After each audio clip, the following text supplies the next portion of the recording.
आज तक रेडियो सुनता है सारा जहां।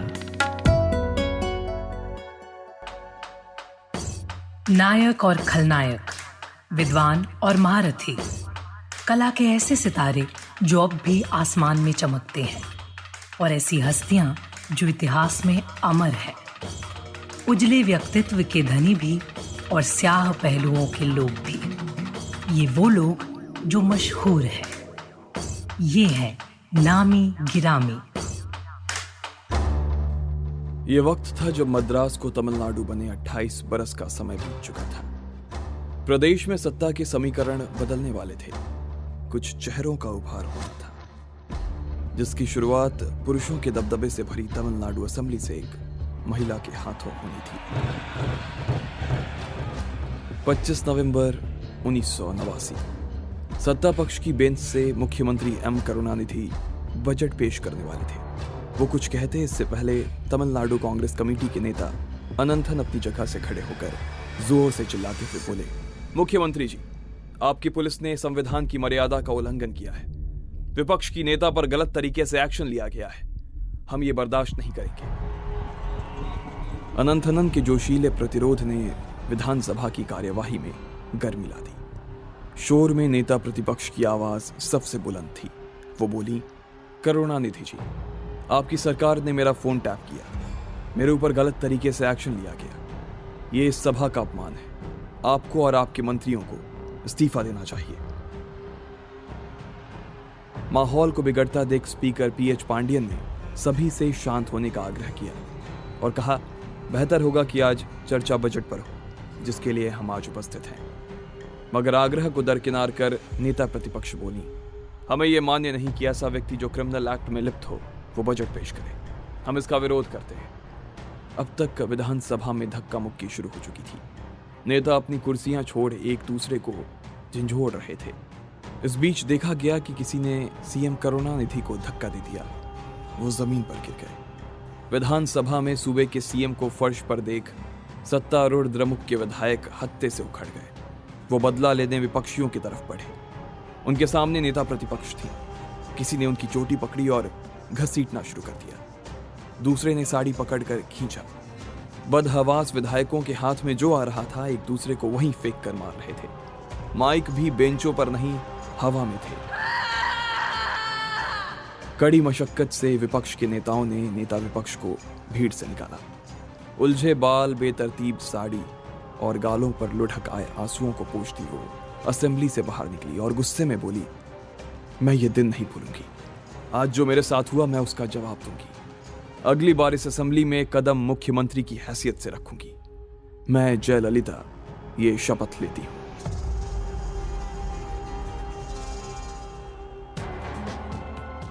नमस्कार, मेरा नाम सूरज कुमार है और आज नामी गिरामी में कहानी जयललिता की, जो 5 मर्तबा तमिलनाडु की मुख्यमंत्री रही और जब उन्होंने दम तोड़ा तब भी मुख्यमंत्री ही थी। ஜெயலலிதா என்னும் நான் சட்டப்படி அமைக்கப்பெற்ற இந்திய அரசியல் அமைப்பின் பால் உண்மையான நம்பிக்கையும் மாறா பற்றும் கொண்டிருப்பேன் என்றும்। बचपन के शुरुआती सालों में जयललिता नाना नानी और मौसी के साथ बैंगलोर में रहती। जब वो 11 साल की हुई तो उनकी मौसी की शादी हो गई, जिसके बाद वो मद्रास अपनी माँ संध्या के पास लौट आई। संध्या तमिल फिल्मों में कैरेक्टर रोल किया करती थी। उनका मन था कि जया क्लासिकल डांस सीखे, साथ ही अपनी पढ़ाई भी जारी रखें। कभी अगर जया संध्या का मेकअप इस्तेमाल करती तो वो बिफर उठती और कहती कि इससे दूर रहो और पढ़ाई पर ध्यान दो। लेकिन एक घटना के बाद सब कुछ बदल गया। कर्नाटक के होटल वुडलैंड में कर्नन फिल्म की सक्सेस पार्टी चल रही थी। फिल्म का हिस्सा रही संध्या भी जयललिता के साथ वहां पहुंची। पार्टी खत्म होने के बाद संध्या जया को लेकर वहां से निकल ही रही थी कि तभी प्रोड्यूसर बीआर पंथुलू ने आवाज लगाई। पंथुलू ने कहा कि वो कुछ ही हफ्ते में कल्याण कुमार के साथ एक कन्नड़ फिल्म बनाने जा रहे हैं और वो चाहते हैं कि जया उनकी फिल्म की हीरोइन हो। संध्या इसके लिए राजी नहीं थी। 2 महीने में ही जया की क्लासेस शुरू होनी थी। पंथुलू ने आश्वासन दिया कि फिल्म 2 महीने में पूरी हो जाएगी। बहुत सोच विचार कर संध्या ने हाँ कर दी। उन्हें लग रहा था कि हायर स्टडी का सपना देख रही जया इसका विरोध जरूर करेंगी, लेकिन ऐसा हुआ कुछ नहीं। जया मान गई। ये फिल्मी पर्दे पर जया की शुरुआत थी। इसे अपनी पहली और आखिरी फिल्म मान रही जया गफलत में थी, क्योंकि किस्मत को तो कुछ और ही मंजूर था। तमिल फिल्म इंडस्ट्री के प्रख्यात डायरेक्टर श्रीधर अपनी अगली फिल्म वेन्नेरा आदिये के लिए जया को साइन करना चाहते थे। मां ने हामी भी भर दी, लेकिन जया ने विरोध शुरू कर दिया और गुस्से में घर को सिर पर उठा लिया। सिनेमा में दिलचस्पी रखने वाले दिललन टॉप बाजा के हमारे साथी अंकित बताते हैं। अगर बचपन की बात कर रहे हैं आप, तो जब जया जी के पास श्रीधर की फिल्म का ऑफर आया था तो उसी वक्त उन्हें स्कॉलरशिप मिली थी स्टडी के लिए, और एक्चुअली वो पढ़ाई करना चाहती थी। फिल्मों में काम करने की उनकी कोई खास रुचि थी नहीं उस वक्त, लेकिन माँ का दबाव था कि इतने बड़े डायरेक्टर के साथ काम करने का मौका बार बार नहीं मिलता। गुस्साई जया ने फिर घरों में कई चीज़ें तोड़ी। हाँ, मतलब ये हुआ है, विरोध जताया, मगर हुआ वही जो माँ चाहती थी। तो जया जी को स्कॉलरशिप छोड़कर फिल्म को चुनना पड़ा था। 2-3 फिल्मों के बाद से ही तमिल सिनेमा में जयललिता का सिक्का चलने लगा, और इस सफलता में उनके सारथी बने एक्टर MG रामाचंद्रन। दोनों की फिल्में बॉक्स ऑफिस पर गदर काट रही थी। एक रोज MGR ने अपने मित्र और प्रोड्यूसर AV मियप्पन को तलब किया और कहा, AVM, मैं चाहता हूं कि मेरी आने वाली ज्यादातर फिल्में जयललिता के साथ ही हों। MGR की इस बात से AVM असहमत थे।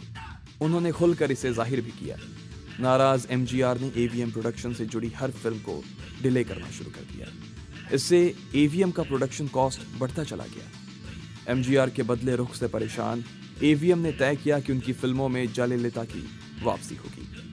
कहते हैं कि MGR जयललिता को लेकर काफी सेंसिटिव थे, मगर दावा यह भी है कि वो हमेशा जया के जीवन को कंट्रोल किया करते, जिससे जया परेशान रहती। तमिलनाडु में सीनियर जर्नलिस्ट प्रमोद माधव बताते हैं। जब जयललिता MGR को मीट किया था उस वक्त वो तो बहुत ही छोटी थी, और MGR के बहुत बढ़िया मूवीज में उन्होंने पार्ट एक हीरोइन रोल पे भी वो शी वाज एक्टिंग। पर MGR जयललिता का लाइफ को कंट्रोल कर रहा था, ऐसा ओपनली कोई भी नहीं बोल सकता है, क्योंकि ये पॉलिटिक्स में बहुत ज़्यादा डिफरेंट था और सिनेमा फील्ड में बहुत ही ज़्यादा डिफरेंट था। एक बैक स्टोरी भी बोल रहे हैं कि MGR का पहला वाइफ का इमेज जयललिता जैसा ही होगा, इसलिए MGR को जयललिता पे एक स्पेसिफिक इंटरेस्ट था, but this is not confirmed. एक बैक स्टोरी है। 1969 विधानसभा चुनाव के नतीजे आए। राज्य में फिर से DMK की सरकार बनी। करुणानिधि को मुख्यमंत्री का पद मिला, लेकिन सब मानते थे कि इसमें MGR का बड़ा रोल था। इसका एहसास खुद उनको भी था। रैलियों में MGR को सुनने के बाद भीड़ छट जाती और मुख्यमंत्री के लिए लोग नहीं रुकते। ये नज़ारा सबने देखा। इससे MGR को और भी ज्यादा लगने लगा कि उनकी अपील लोगों में ठीक ठाक है। ये सब करुणानिधि भी देख रहे थे। धीरे धीरे उन्होंने MGR को किनारे करना शुरू किया। पार्टी मीटिंग में MGR को नहीं बुलाया जाता। उन्हें राजनीति छोड़ एक्टिंग पर ध्यान केंद्रित करने की सलाह दी जाने लगी। करुणानिधि के व्यवहार में आए इस परिवर्तन से आहत MGR एक दिन DMK ऑफिस पहुंचे और 2 टूक मंत्री पद मांग लिया। MGR से खार खाए बैठे करुणानिधि ने प्रस्ताव ठुकराने में चंद सेकंड लगाए। यदि करुणानिधि को भविष्य का जरा सा भी अंदाजा होता तो शायद वो ऐसा ना करते, लेकिन उनके इस इनकार ने तमिलनाडु की राजनीति में शक्ति का एक और ध्रुव पैदा कर दिया। MGR ने सरकार के खिलाफ मोर्चा खोल दिया। भ्रष्टाचार के आरोप लगे। करुणानिधि भी सहन करने के मूड में नहीं थे। MGR को पार्टी से बाहर कर दिया गया और फिर जन्म हुआ अन्ना द्रमुक पार्टी का, जिसका झंडा थामे MGR तमिलनाडु की राजनीति में पूरी तरह से कूद गए, जिसमें उनका साथ दे रही थी जयललिता। जब MGR ने 1972 पे ADMK को फॉर्म किया था, उस वक्त भी जयललिता तमिल सिनेमा में बिजी थी और इनका एंट्री तो 1982 में हुआ था। उसके बाद जयललिता को प्रोपेगेंडा सेक्रेटरी MGR ने बना दिया। उसके बाद वो पार्टी में she started to grow. Karunanidhi MGR को दूसरी मर्तबा राज्य का मुख्यमंत्री बनने से रोक नहीं पाए। जयललिता ने भी फिल्मों के साथ राजनीति साधना सीख लिया था। उनके लिए पार्टी में एक स्पेशल पोस्ट बनाई गई, प्रोपेगेंडा मिनिस्टर। वो पार्टी से जुड़ी स्ट्रैटेजी तैयार करती, प्रचार संभालती, मगर फिल्मी सफर से लेकर राजनीतिक सफर तक MGR का साथ दे रहे AVM को ये रास नहीं आ रहा था। वो कतई नहीं चाहते थे कि MGR से उनकी करीबी के बीच जयललिता जगह बनाए। इसी बीच 5 अक्टूबर 1984 को एमजीआर की तबीयत बिगड़ गई। हड़बड़ी में उन्हें अपोलो अस्पताल में भर्ती कराया गया। मालूम चला कि किडनी ने काम करना बंद कर दिया है। स्थिति गंभीर थी। डॉक्टर की सलाह पर उन्हें इलाज के लिए अमेरिका भेज दिया गया। एमजीआर देश और पार्टी से दूर थे। जयललिता उस वक्त तक राज्यसभा एमपी बन चुकी थी और पार्टी में प्रभावी थी। उधर एवीएम ने सोचा कि ये वक्त जयललिता को हाशिए पर पहुंचाने के लिहाज से उत्तम है। दिल्ली में राज्यसभा सेशन अटेंड करके लौट रही जयललिता को खबर लगी कि तमिलनाडु हाउस के वीआईपी रूम में उनके घुसने पर पाबंदी लगा दी गई है। साथ ही पार्टी में डिप्टी मिनिस्टर की पोस्ट भी छीन ली गई। घबराई जयललिता ने तुरंत प्रेस कॉन्फ्रेंस बुलाई और पार्टी के लोगों पर आरोप लगाते हुए कहा कि मुझे लग रहा है कि एमजीआर अभी मानसिक रूप से अस्वस्थ हैं और इसी का फायदा उठाकर पार्टी के लोग मुझ पर व्यक्तिगत हमले कर रहे हैं। उस पार्टी को दूषित किया जा रहा है जिसे मैंने और एमजीआर ने मिलकर खड़ा किया। प्रेस कॉन्फ्रेंस के बाद उन्होंने दिल्ली में कांग्रेस के नेताओं से राजनीतिक संरक्षण की मांग की। जयललिता की उम्मीद के विपरीत उनकी छवि इस प्रकरण से खराब हो गई। अफवाह फैल गई कि एमजीआर को मानसिक रूप से बीमार करार देकर और कांग्रेस से अपनी नजदीकियां बढ़ाकर जयललिता मुख्यमंत्री बनना चाहती हैं। पार्टी ने उन्हें आगामी विधानसभा चुनाव प्रचार से भी दूर कर दिया। मगर जब प्रधानमंत्री राजीव गांधी को यह मालूम हुआ तो गठबंधन के साथी के तौर पर एवीएम पर दबाव बनाया कि जयललिता को कैंपेनिंग में शामिल करें। ऐसा ही हुआ। एमजीआर के अमेरिका में होने के बावजूद वो लगातार तीसरी मर्तबा राज्य के मुख्यमंत्री बने। जनता में जयललिता का रसूख बढ़ गया। एवीएम की मनचाही हो नहीं रही थी। तय हुआ कि एक बार एमजीआर स्वदेश वापसी करें तो जयललिता का पुख्ता इलाज किया जाएगा। करीब 2 महीने बाद तमिलनाडु लौटे एमजीआर को रिपोर्ट दी गई कि पीठ पीछे जयललिता ने उन्हें मानसिक रूप से बीमार करार दिया है और यह भी कहा कि पार्टी सिर्फ एक व्यक्ति की नहीं है। एमजीआर को एवीएम ने जैसा समझाना चाहा था इस बार वैसा समझा लिया था। नतीजा ये हुआ कि एमजीआर जयललिता से मुलाकात करने से बचने लगे। उनके किसी करीबी को मंत्री तक नहीं बनाया गया। जयललिता को समझ आ गया था कि उनके विरोधी इस खेल में बढ़त बना चुके हैं। जया ने चिट्ठी पत्री भी लिखी मगर जवाब नहीं आया। फिर किसी तरह एक दिन एमजीआर और जयललिता मिले। गिले शिकवे खत्म हुए। जयललिता की उनकी पद पर बहाली हो गई। लग रहा था कि स्थिति अब सामान्य हो चुकी है। लेकिन तभी राजीव गांधी को जयललिता की लिखी एक चिट्ठी ने पूरा मामला बिगाड़ दिया। आज तक रेडियो में हमारे साथी जमशेद कमर सिद्दीकी ये किस्सा सुनाते हैं। जया ने राजीव गांधी को चिट्ठी लिखते हुए एमजीआर की गिरती सेहत के बारे में अपनी बात रखी थी और कहा था कि एमजीआर को मुख्यमंत्री पद से इस्तीफा दे देना चाहिए और जया को उनका उत्तराधिकारी बना देना चाहिए। राजीव गांधी को यह बात बड़ी अटपटी लगी क्योंकि जया एमजीआर की करीबी थी, एक मशहूर तमिल फिल्म इंडस्ट्री स्टार थी। वो नाराज हो गए और उन्होंने ये बात एमजीआर को बता दी, जिसके बाद एमजीआर ने पार्टी के लोगों को जयललिता से मिलने तक के लिए मना कर दिया था। पार्टी में किनारे कर दी गई जयललिता के लिए स्थिति अभी और बिगड़नी थी। उनके गुरु और राज्य के मुख्यमंत्री एमजीआर 24 दिसंबर 1987 को स्वर्गवासी हो गए। एमजीआर की डेथ के बाद ये पार्टी स्प्लिट हो गई थी। उस वक्त भी जयललिता का साथ जो शशिकला और फैमिली मेंबर्स हैं वो उनके साथ थी और दूसरा साइड पे एमजीआर का फॉर्मर एलाइज वो एमजीआर का वाइफ जानकी के साथ चल गए और ये ट्विन लीफ सिंबल भी उस वक्त उन्होंने किसी को भी नहीं मिला था। एक तरफ को जयललिता की तरफ को कॉक या वो मिल दिया और जानकी को डव मिला था। पर थोड़ी देर like within a short period of time Janaki ने बोल दिया कि उनको पॉलिटिक्स में इंटरेस्ट नहीं है। इसीलिए उसके बाद जयललिता वो दोबारा पार्टी का हेड हो गई और she brought back the party together. ऐसा ही 1991 से वो पार्टी प्रेसिडेंट हो गई है। कड़े संघर्ष के बाद नेता विपक्ष बनी जयललिता के साथ असेंबली में हुई अभद्रता ने एक नया राजनीतिक मोड़ ले लिया। बिखरे बाल, उलझी साड़ी और रोती शक्ल अखबारों के पहले पन्ने पर जगह बना रही थी।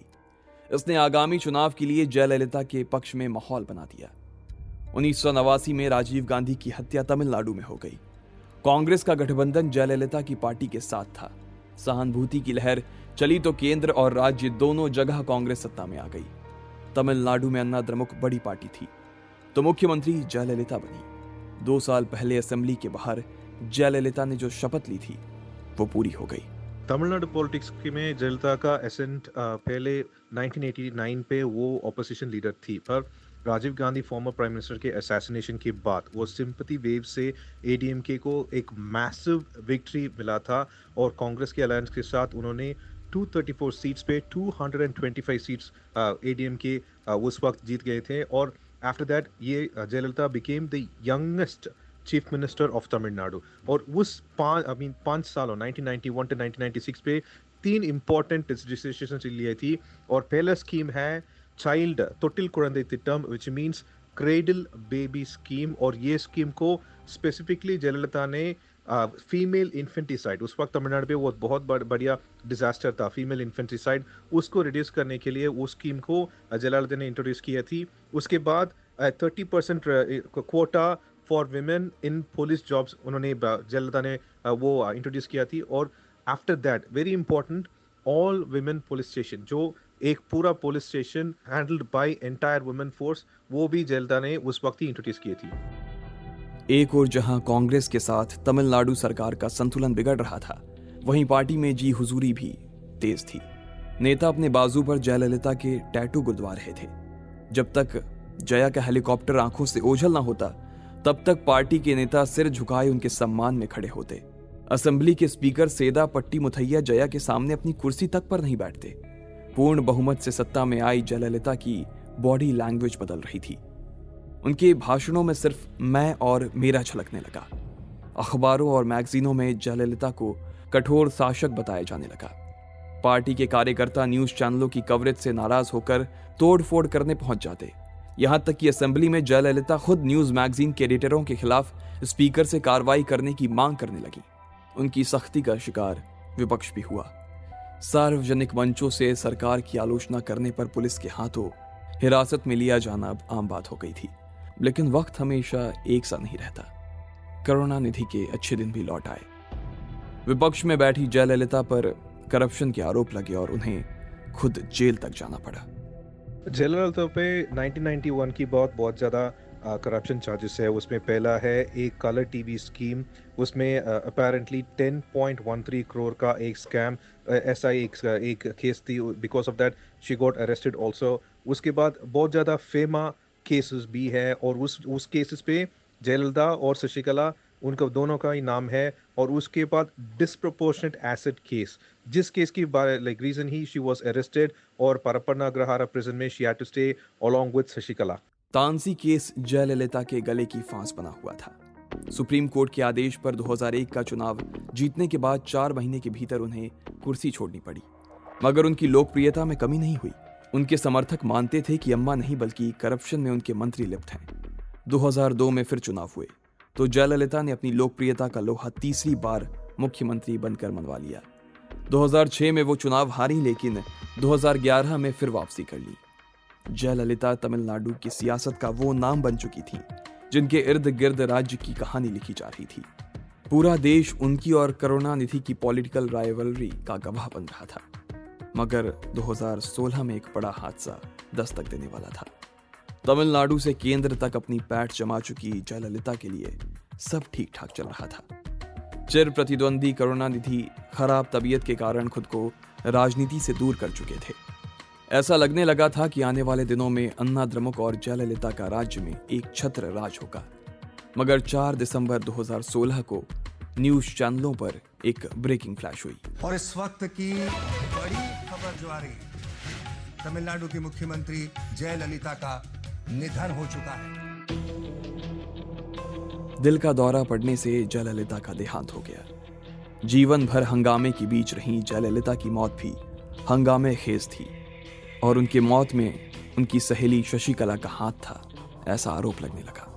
जयललिता की मौत के बाद ओ पन्नीरसेल्वम जो चीफ मिनिस्टर था एक दिन उन्होंने रिजाइन कर दिया। उसके बाद वो एक दिन सडनली जाकर जया मेमोरियल में बैठ गया और वहाँ पे 45 मिनट्स के बाद उन्होंने एक चीज़ बोला कि वहाँ जाकर वो ध्यान कर रहा था और उस ध्यान के वक्त जयललिता का आत्मा that is a spirit spoke to him और वो आत्मा स्पेसिफिकली बोल रहा था स्पिरिट की पार्टी एडीएमके को शशिकला के फैमिली से बचा लो, ऐसा ओपीएस ने बोला पहले। उसके बाद थोड़ा सा सपोर्टर्स और सब लोग पहले एमएलएस और पहले वाला लीडर्स उन्होंने भी ओपीएस का साइड आ गए थे और ये लोग in specific PH Pandian, Manoj Pandian, Mafoi, ये सब लोग एक कॉन्स्पिरेसी शुरू किए थे। दे वर आस्किंग क्वेश्चंस सवाल पूछ रहे थे, वो स्पेसिफिकली जयललिता की मौत के ऊपर, एंड ऐसा ही एक कॉन्स्पिरेसी शुरू हुआ था।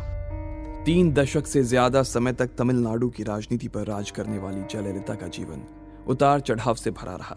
उनका कहना था कि उन्हें ना तो फिल्मों से लगाव था और ना ही राजनीति से, मगर बावजूद इसके उनका जीवन इसी ओर अग्रसर रहा और आज भी उनके देहांत के बाद तमिलनाडु की राजनीति जयललिता के इर्द गिर्द ही घूमती आ रही है। तो आज का नामी गिरामी आपको कैसा लगा जरूर बताइएगा। पता है radio@aajtak.com। इस एपिसोड के लिए साउंड मिक्सिंग की है अमृत रेड्डी ने। मेरा नाम सूरज कुमार है, इजाजत दीजिए, शुक्रिया। आज तक रेडियो सुनता है सारा जहां।